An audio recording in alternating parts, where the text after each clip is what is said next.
Welcome to Not Milk Never Milk. Subscribe if you're lactose intolerant. You begin by confirming prerequisites so nothing interrupts work. Check Windows Update and install pending updates, because driver fixes often ship there. Next, open Device Manager and locate network adapters to confirm the wireless device exists. This tells you whether the issue is driver or hardware. Once done, plug in an Ethernet cable or a USB Wi-Fi adapter as a fallback, since you may need internet to download drivers. Make sure to run as administrator for the next steps. You now address drivers and system settings.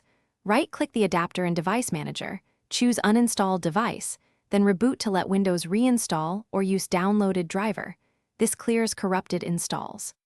If that fails, run Settings System, troubleshoot other troubleshooters network adapter, and follow prompts to reset TCP/IP.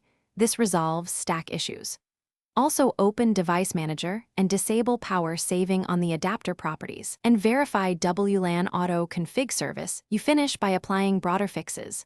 Go to Settings, Network and Internet, Advanced Network Settings, Network Reset to restore factory network stacks. This removes saved profiles, so rejoin networks. If you made major driver or registry changes, use System Restore to go back safely. If issues persist, boot into safe mode to isolate software conflicts, and check BIOS hardware settings or reset the Wi-Fi card to rule out hardware failure. Troubleshooting tip: if nothing works, test with a known good USB Wi-Fi adapter to confirm the internal adapter is faulty.